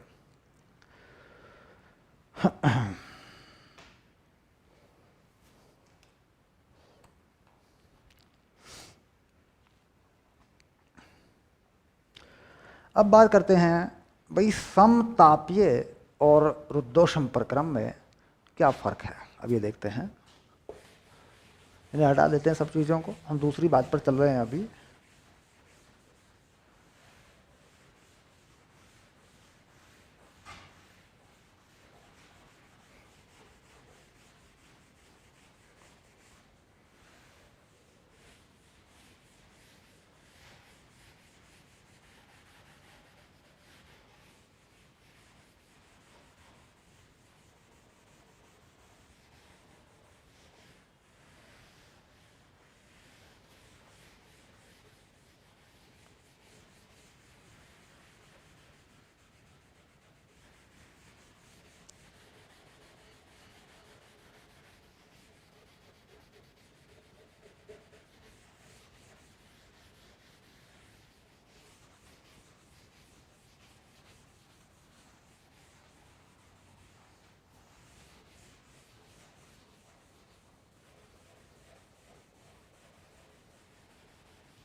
तो यहाँ पर हम क्या करेंगे, अपने बोर्ड के 2 हिस्से कर देंगे, एक समतापीय के लिए और एक रुद्धोष्म प्रक्रम के लिए। यहाँ लिख देते हैं, क्योंकि तुलना करना बहुत ज़रूरी है इन दोनों में, समतापीय प्रक्रम और उस तरफ रुद्धोष्म प्रक्रम।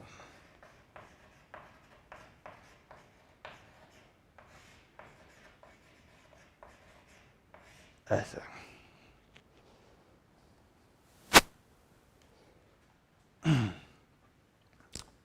समतापीय प्रक्रम का समीकरण ये है, P1 V1 और P2 V2, क्योंकि हम जानते हैं इसमें ताप स्थिर है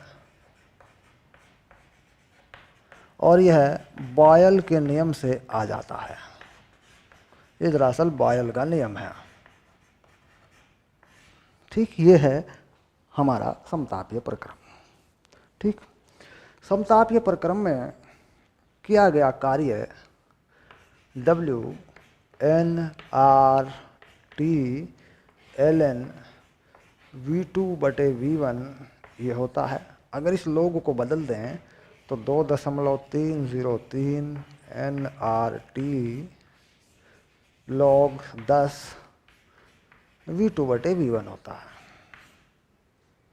ठीक, log का आधार 10 कर दें तो ये होता है। तापमान स्थिर रहता है, ये मौलों की संख्या है, ये सब। अब रुद्धोष्म प्रक्रम का समीकरण P V की पावर गामा नियतांक ये है, यानी इसका समीकरण P1 V1 की पावर गामा और P2 V2 की पावर गामा ये है। रुद्धोष्म प्रक्रम में किया गया कार्य P1 V1 minus P2 V2 बटे गामा -1।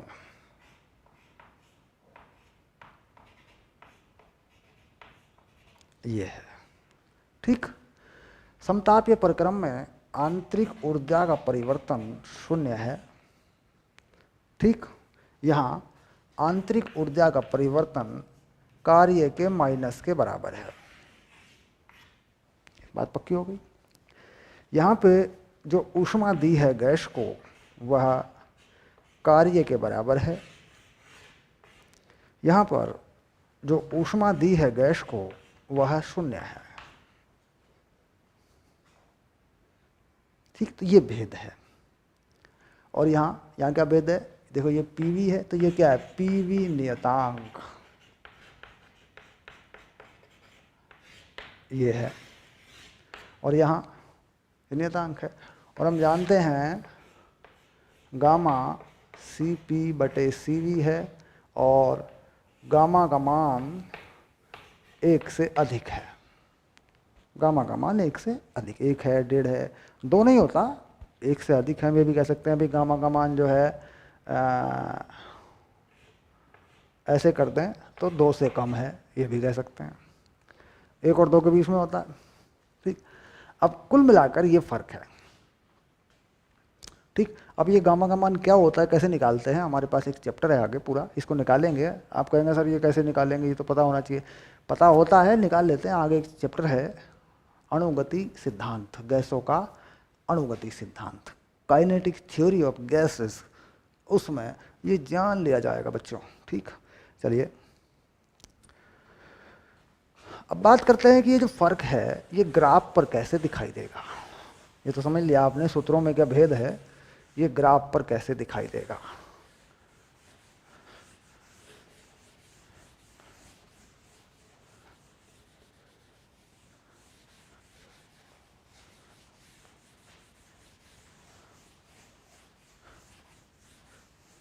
ग्राफ में इसमें भिन्नता कैसे आएगी, अब इसको भी समझ लेते हैं। तो जाहिर सी बात है कि ये ग्राफ बनाते हैं थोड़ा ठीक ठाक सा, ऐसे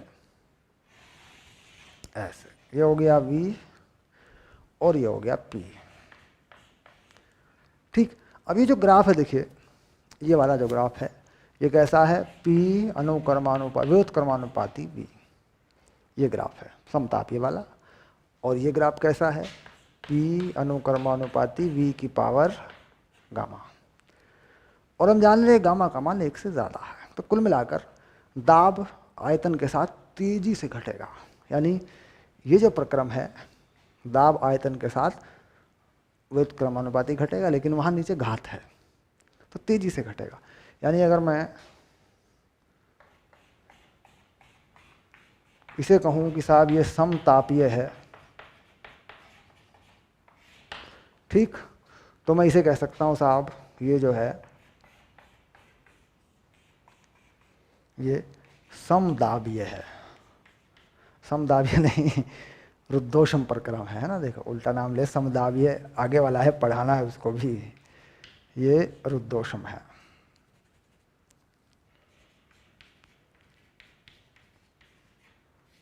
ठीक, अब क्या फर्क हो रहा है? ठीक, एक धीरे धीरे गिर रहा है, एक बहुत तेजी से गिर रहा है आयतन बढ़ने के साथ साथ। ठीक, अब इनको रंगों में बदल देते हैं। देखिए ये जो है ये कौन सा है? ये है समतापीय,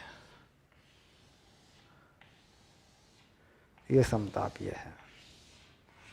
ठीक, और दूसरे वाला ये समदाबीय है, समदाबीय नहीं है, ये है रुद्धोषम प्रक्रम।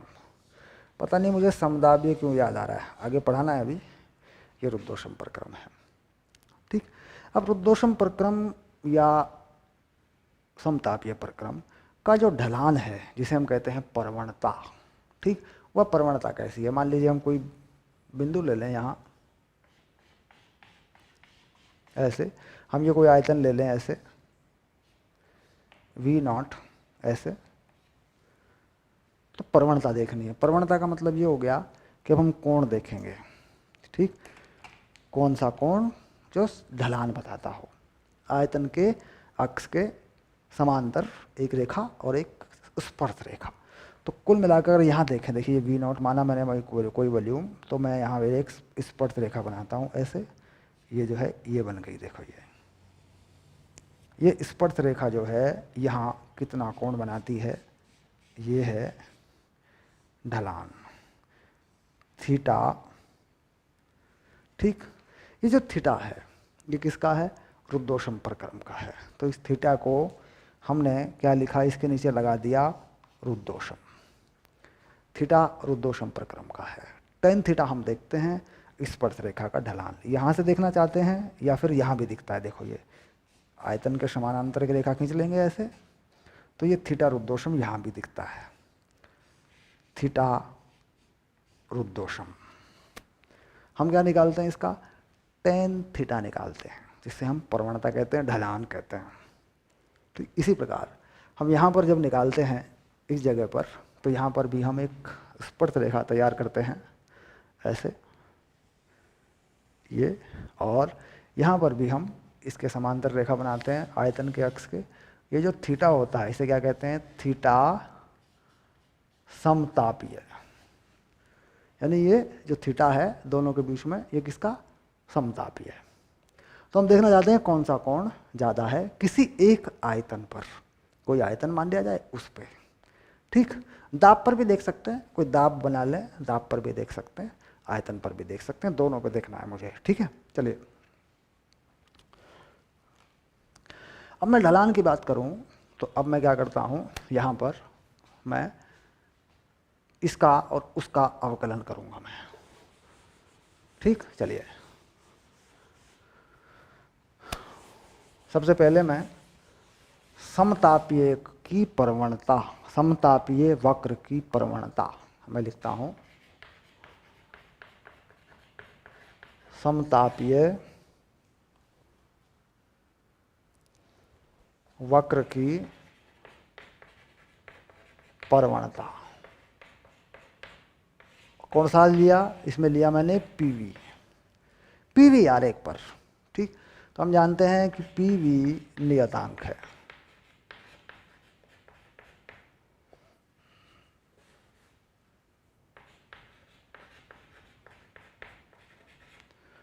और जो प्रवणता है वह क्या है?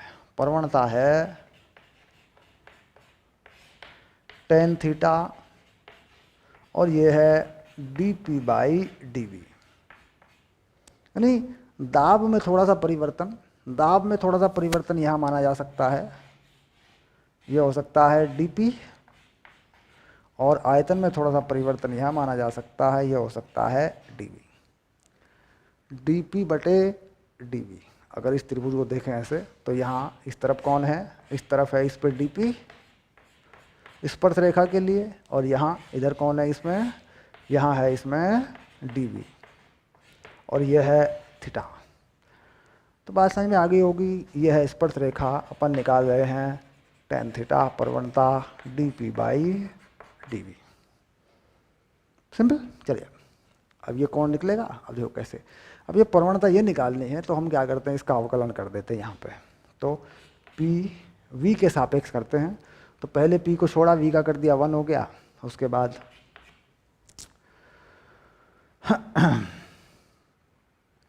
v को छोड़ा, dp बाई dv कर दिया, और ये नियतांक का 0 कर दिया। तो dp बाई dv ये पहले भी कर चुके हैं, इसको कोई ज़्यादा, माइनस p बाई v, और जो p है उसको लिखा जा सकता है nRT बाई v। तो ये आ गया आइडियल गैस समीकरण से minus nRT by v square, ये आ गया ताप और आयतन के पदों में। ठीक, तापमान जो भी हो, एक आयतन हम ले रहे हैं मान लीजिए यहाँ पे, ठीक, उसके पदों में। ठीक, अब इसके बाद ये देखिए, ये जो चीज़ है ये किसकी आई, ये आई समतापीय की। तो हम इसे क्या कह सकते हैं, tan थीटा समतापीय है ये, और कितने आयतन पे निकाली है, V0 पे। ऐसे ही हम इसकी भी निकाल सकते हैं। ठीक, कैसे निकालेंगे इसकी प्रवणता, चलिए। समतापीय की हो गई, ये मिल गई। अब लिखते हैं रुद्धोष्म के लिए, यहाँ लिख लेते हैं, बड़ी जगह है, कोई दिक्कत नहीं। PV की पावर गामा नियतांक, ये आ गया। देखिए अब यहाँ P और V में एक पावर गामा पहले लगाएंगे, फिर इससे एक पावर गामा को कम करेंगे, इसमें से एक ये, उसके बाद V छोड़ेंगे, dP बाई dV करेंगे, और ये 0 कर देंगे। ये समाकलन का नियम है, पहले आयतन का करेंगे तो पहले घात से गुणा करेंगे, एक घात कम कर देंगे क्योंकि यहाँ घात है आयतन की कोई। उसके बाद प्लस करेंगे, सॉरी समाकलन नहीं, अवकलन का। गुणा में अगर दो लिखे हों, दो संबंध x y हो, फलन इस तरीके से लिखा हो कि गुणा का सूत्र लगाना पड़ेगा, उत्तरोत्तर सूत्र जिसे हम कहते हैं। तो ये जो है ये बन गया। अब इसे ठीक करें, हमें चाहिए dP बाई dV। तो कितना आ गया, गामा टाइम्स आ गया है ना, गामा टाइम्स आ गया ये, और P आ गया, और नीचे ये V आ गया। सिंपल सा है। ठीक, क्योंकि ये जो है V की जो माइनस में P गया, गामा गया, V गया, ये नीचे V जाएगा इसके, तो ये यहाँ पर गामा P और यहाँ V की पावर गामा -1 आ गया ऐसे, और ये माइनस में आ गया, और नीचे V चला गया। अभी देखिए यहाँ पर मैं इस P का मान रख सकता हूँ। P का मान जो है रुद्धोष्म प्रक्रम का जो समीकरण है मेरे पास ये रहा, ये है V की पावर गामा, तो इसे V की पावर गामा कर सकता हूँ मैं यहाँ से P को। ठीक, तो dP बाई dV ये हो गया माइनस गामा, और ये 1/V की पावर गामा, तो 1/V की पावर गामा। तो V की पावर गामा यानी गामा -1 हो गया, गामा हो गया सीधे सीधे। V की पावर गामा गया, एक जुड़ गया, गामा +1 हो गया, ये लो। तो कुल मिलाकर ऊपर आ गई V की पावर गामा -1। भाई ये V है, एक पावर इस P की वजह से चल जाएगी, देखो यहाँ P 1/V हो जाएगा, यहाँ पे एक पावर पहले से पड़ी है तो जुड़ जाएगी। तो कुल मिला के वही आ गया मामला, dP/dV ये बन गया कोई नियतांक, क्योंकि नियतांक तो है, ये वाला नियतांक रखा है कोई मान लीजिए, और नीचे आ गया V², और साथ में आ गया माइनस, और गुणा में आ गया एक गामा, और यहाँ एक V0 आ गया। मतलब यहाँ देखना है मुझे, ये ऊपर गामा आ गया। तो कुल मिला के इसमें रुद्धोष्म प्रक्रम में tan थीटा रुद्धोष्म गामा टाइम्स tan थीटा समतापीय, ये हो गया। ठीक, किसी भी अगर एक पॉइंट पे लेंगे कहीं भी, ठीक है। अब आयतन पे जाने पे क्या होता है, आयतन पे जाने पे ये चीज़ आपको जो है कम दिखाई देगी, दाब पे जाने पे ये ज़्यादा दिखाई देगी। अब आयतन की बात अगर मैं करूँ यहाँ एक आयतन पर, तो ये चीज़ यहाँ तापमान आएगा ऊपर, क्योंकि नियतांक है कोई नंबर, नियतांक में फिर V square V not square आएगा किसी पे D P by D V, और ये जो है गामा वी नॉट का स्क्वायर है और उसकी पावर है वी नॉट स्क्वायर, नीचे बच गया, ये आ गया, ये वाला समीकरण जो आया हमारा ऐसे। अब अगर हम देखें ढलान को, इसमें क्या फ़र्क है, तो अगर हम इधर से देखें आयतन की तरफ से देखें तो देखिए यहाँ ये ढलान इस पॉइंट पे कम है, ये एंगल ज़्यादा है, समतापीय में ज़्यादा है। और अगर दाब की तरफ से देखें, इधर से देखें, तो यहाँ एंगल कितना है, बहुत ज़्यादा है, और यहाँ एंगल बहुत कम है। यानी स्थिर दाब पर अगर देखें तो ये चीज़ काम कर जाती है, आयतन पे नहीं। आयतन पे फ़र्क हो रहा है, आयतन पे इसका परिणाम उल्टा होता है, क्योंकि आयतन हमने डाले हैं, आयतन डालने पर dp बाई डी जो है यहाँ पर ये नियतांक है p, और इस नियतांक में RT बाई वी लगाऊँ तो तापमान आएगा, क्योंकि नियतांक में मैं RT बाई वी लगा दूंगा इसकी जगह, p की जगह पे। तो RT बाई वी अगर मैं लगा दूँ यहाँ, एक नियतांक पहले से ऐसे छोड़ दूँ, तो यहाँ पे चीज़ कुछ और आ जाएगी, क्योंकि आप समझ रहे हैं, इसको समझना है हमें। ये नियतांक है, p हटाया मैंने, तो p को 1/v नियतांक में लगा दिया मैंने। अगर मैं इसको इसे भी नियतांक के पदों में ही लूँ, ठीक, तो फिर ये चीज़ फ़र्क समझ में आ जाता है, क्योंकि देखिए ये nRT के पदों में है, इसमें तापमान है, इसमें तापमान नहीं आया, जबकि तापमान भी प्रभावित करता है, ठीक। अब इसके बाद ये प्रवणता जो है दरअसल काम करती है, ये सूत्र काम करता है दाब के लिए, किसी भी दाब पर, मान लिया यहाँ कोई दाब है P0, इस पर काम करता है। आयतन पे इसका उल्टा होता है, आयतन पे इसका उल्टा हो जाता है, क्योंकि ग्राफ तेज़ी से गिरता है, आयतन बनाते हैं तो वो धीरे धीरे गिरता है, ठीक। तो इसकी जो प्रवणता होती है वो यहाँ पे कोण देखें वो ज़्यादा रहती है, इसकी प्रवणता कम रहती है।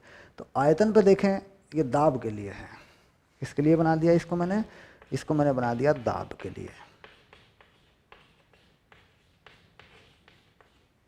ठीक।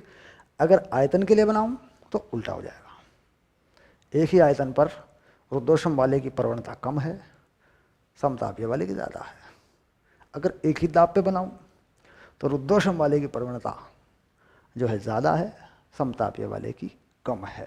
यानी ये जो चीज़ है ये दाब के लिए है, एक ही दाब के लिए, एक ही दाब का निर्देशांक बना लिया, उस पर काम करेगी। आयतन पे इसका उल्टा हो जाएगा, क्योंकि हम जान रहे हैं कि दाब और आयतन में व्युत्क्रम का संबंध है, दाब और आयतन में व्युत्क्रम का संबंध है। अब इस कंसेप्ट को अच्छे से क्लियर करा देता हूँ तुम्हें, ठीक है, समझ में आ गया प्रवणताओं का फर्क, इसे क्लियर करा देता हूँ।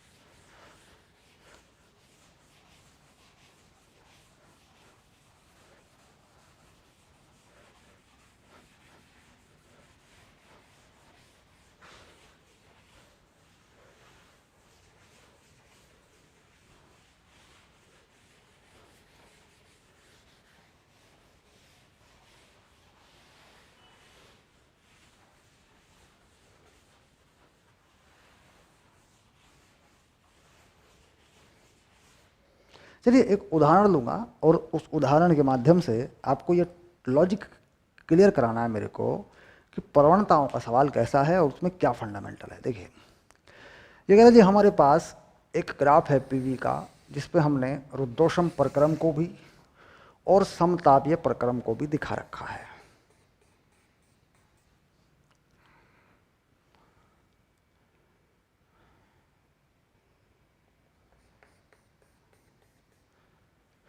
एक ही जगह से लेके चलेंगे, कोई खास बात नहीं, एक ही जगह से लेके चलता हूँ।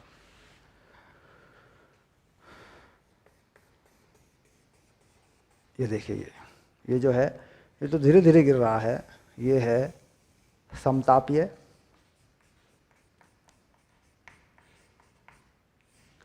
और ये जो इसी पॉइंट से जो तेजी से गिर रहा है ये है रुद्धोष्म,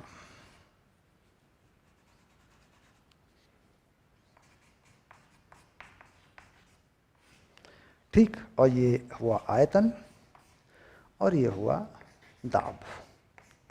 भले ही यहाँ के पहले पॉइंट को हटा लें, ऐसे फर्क नहीं पड़ता। ये देखिए ऐसे बन गए दोनों, अब साफ दिख रहे हैं, क्योंकि पॉइंट कंफ्यूज करता है भाई कहाँ पे कहाँ से शुरुआत हुई है, ये कोई ज़रूरी नहीं है, कोई दाब हमने ले रखा है।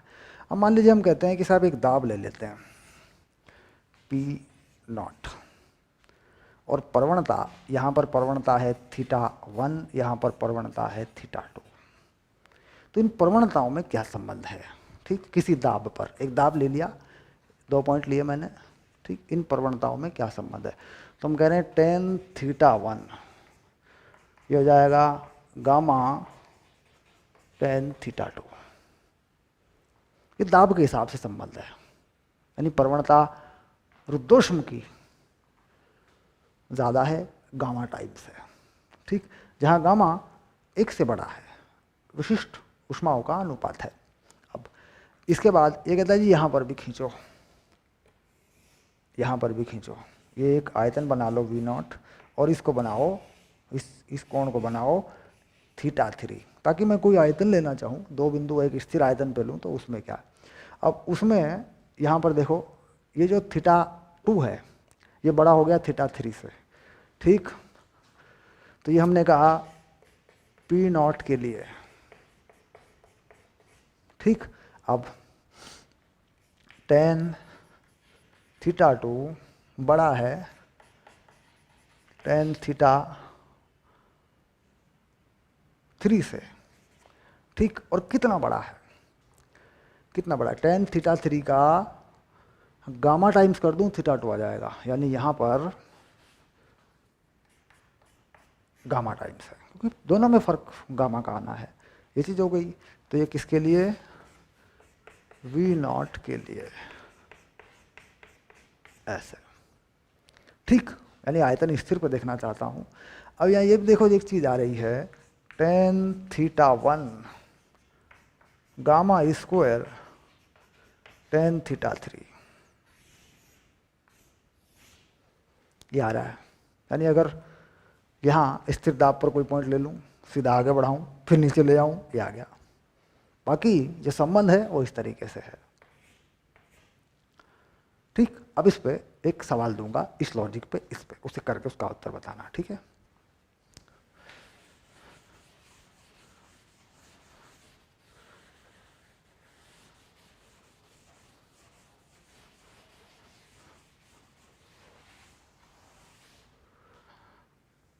चलिए पीवी बनाया,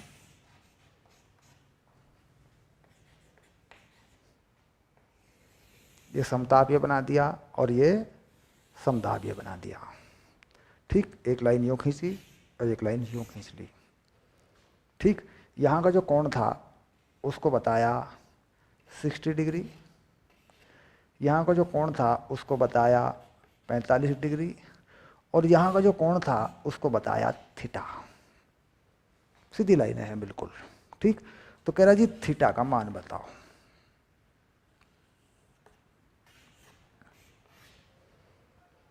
ठीक। थीटा का मान, सिंपल सी बात है। अब ये 2 तरीकों से निकल सकता है। ये कहता है इस गैस के लिए जो गामा है वो है 5/3, ठीक। अब ये बात सही है या गलत है, इसकी जांच करो, इसकी जांच करो, ये बात सही है या गलत है, ठीक। अब देखते हैं, करते हैं, चलिए देख लें। सबसे पहले इसमें देख लो, गामा यहाँ से मिलेगा तुम्हें, इस पे लगा लो, ठीक। क्योंकि ये स्थिर दाब के लिए है, मान लो इस दाब को क्या मान लूँ P0, इस आयतन को क्या मान लूँ V0, तो स्थिर दाब के लिए ये चीज़ है। tan θ1 ये रहा, यानी tan 60 डिग्री और गामा tan 45। tan 60 का मान क्या हुआ, वर्गमूल 3 और ये हो गया 1। तो देखो बच्चों गामा का मान कितना आ गया, वर्गमूल 3। इसका मतलब ये गामा का मान गलत है, ठीक। चलिए अब इसके बाद कहाँ लगाऊं, अब यहाँ लगा देता हूँ, यहाँ और यहाँ सीधा इस पे, इसमें लगा देता हूँ। लो होती है कि नहीं होती है, इसमें लगा लो, क्या फर्क पड़ता है, इससे भी आ जाएगा, कहते इसमें लगा देता हूँ सीधा, ठीक। अब देखो टेन थीटा वन कितना है 60, टेन 60 लगा दिया। और गामा का स्क्वायर, गामा कितना है √3 का स्क्वायर, और टेन थीटा, थीटा की जगह पे कौन है बच्चे, ये रहा थीटा। ठीक, आ गया देखो, ये मान ली हो गई √3 और ये मान हो गया 3, ये हो गया टेन थीटा। तो टेन थीटा कितना आया बालक, ये आ गया 1/√3। थीटा कितना आया मेरे बच्चे, बता मेरे बच्चे, ये आया 30 अंश। ये आ गया देखो, थीटा कितना आया बच्चे, ये आ गया थीटा बराबर 30 अंश। तो मुझे लगता है कि इस उदाहरण से आप समझ गए होंगे प्रवणताएं कैसे जुड़ी हैं समतापीय और समदाबीय में। ठीक, चलिए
चलिए वापस आ गए। अब देखते हैं भाई, ये तो प्रवणता थी जो कि एक ज्ञान थी, एक बिल्कुल जड़ थी प्रोसेस के अंदर, जिसमें भेदभाव पैदा होता था कि साहब ये समतापीय है, ये समदाबीय है।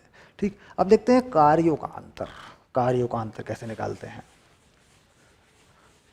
यानी अगर कोई कार्य समतापीय में हो और कोई कार्य समदाबीय में हो, तो एक ग्राफ पर वह कैसे दिखाई देता है।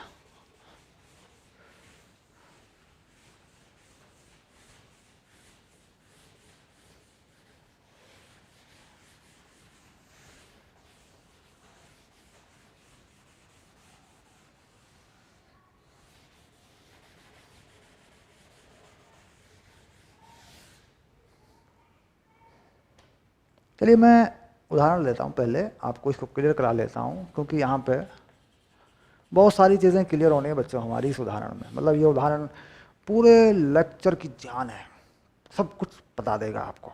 ठीक, ये कह रहा है एक आदर्श गैस गामा 5/3 के 3 मोल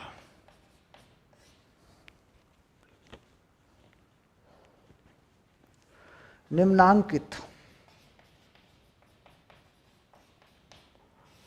आरेख द्वारा 2 प्रक्रमों में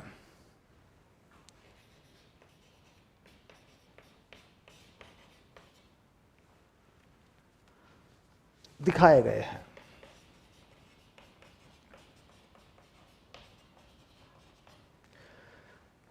अब ये कैसा हुआ है इसको देखें जरा एक बार, इस तरीके से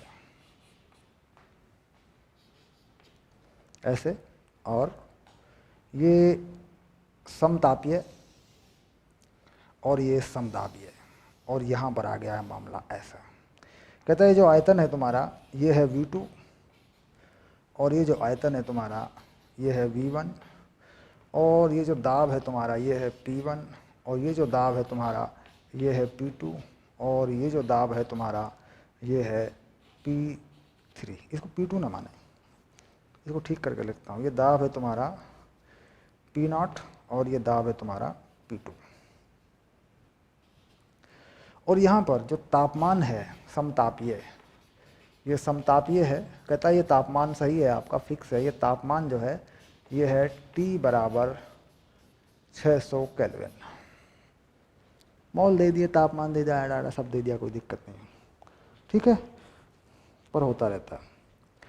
और यहाँ पर जो संबंध है P1 V1 P2 V2 का, वो जिससे समीकरणों में इस्तेमाल होगा वो आप लगा देंगे, उसमें कोई बड़ी चीज़ नहीं है, ठीक। अब कह रहा है ये गैस पहले यहाँ स्थिति A से B तक गई, फिर B से C तक गई, और फिर C से A तक वापस आ गई, ठीक। पढ़ाएंगे इसके बारे में, बता दूंगा। इसे कहते हैं चक्रीय प्रक्रम, यानी घूम के आई, ठीक।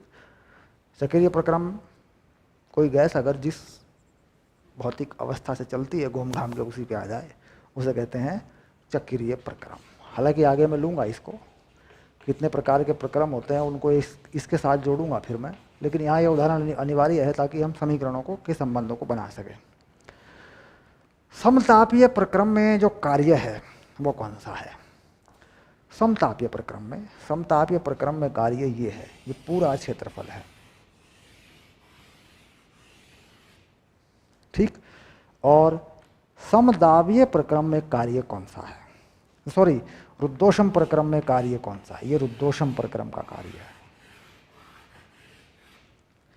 पीवी चित्र में ये पूरा कार्य है, पीवी के नीचे का पूरा क्षेत्रफल ये समतापीय का है, और रुद्धोष्म के नीचे का क्षेत्रफल ये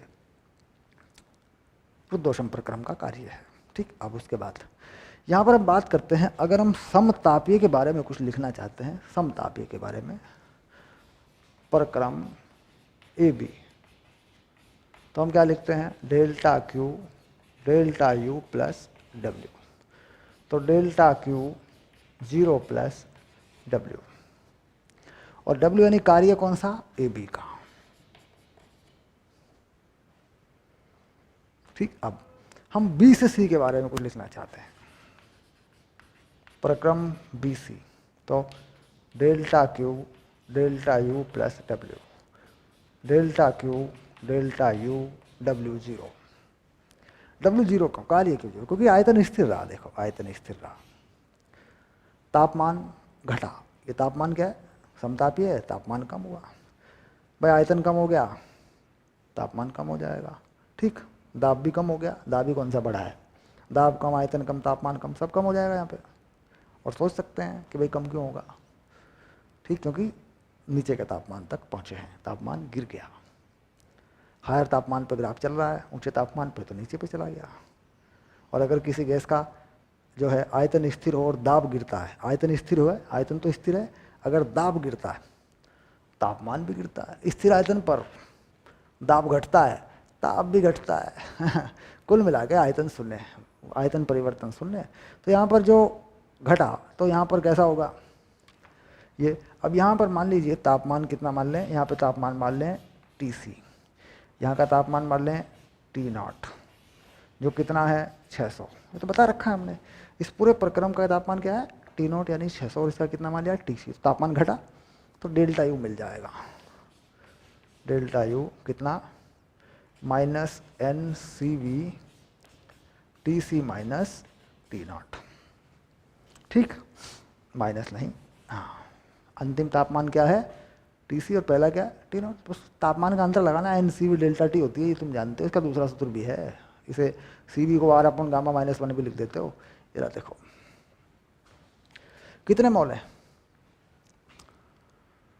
हाँ 3 मोल हैं, ये गामा, तो N की जगह 3, R और गामा 5/3 माइनस 1। ये सूत्र फाइनल हुआ था पहले ही, ये हो गया Tc, ये हो गया 600, ये लो, ये आ गया डेल्टा क्यू, यानी ऊष्मा का आदान प्रदान, ठीक। अब देखो Tc कम है 600 से, तो ऊष्मा बाहर आएगी, यानी गैस से ऊष्मा ले ली जाएगी यहाँ पे, क्योंकि माइनस आएगा।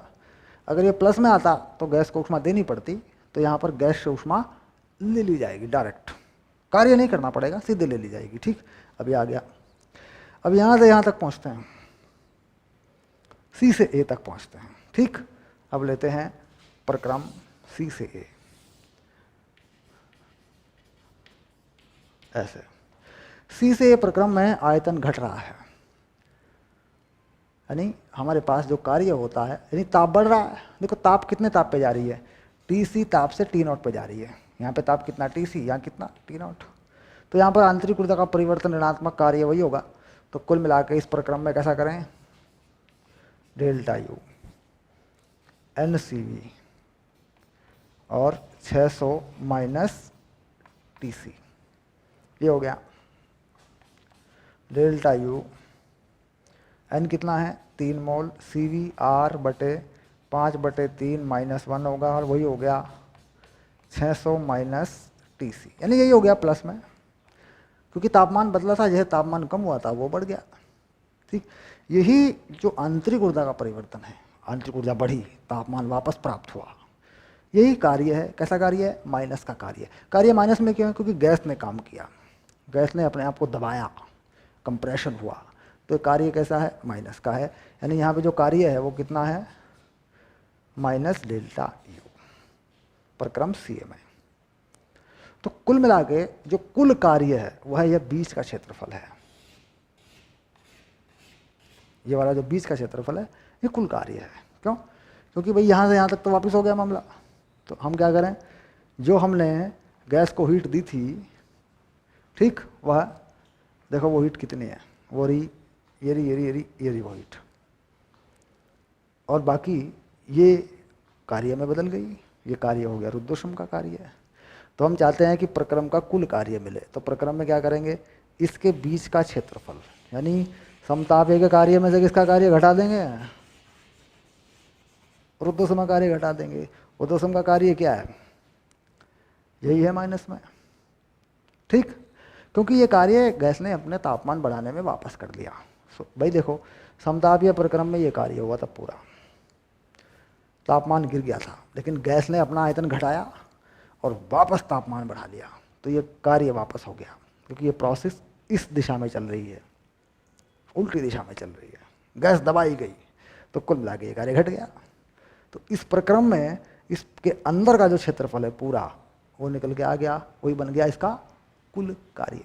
अब मान लीजिए कोई कार्य ऐसे होता है इस दिशा में,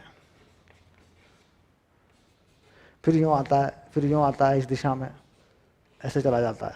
ठीक, तो कुल कार्य कितना है इस प्रक्रम में, कहता है इसके बीच का क्षेत्रफल ही इसका कुल कार्य है, क्योंकि एक कार्य इस प्रक्रम की वजह से धनात्मक होगा, तो इस प्रक्रम की वजह से कार्य कैसा होगा, ऋणात्मक होगा।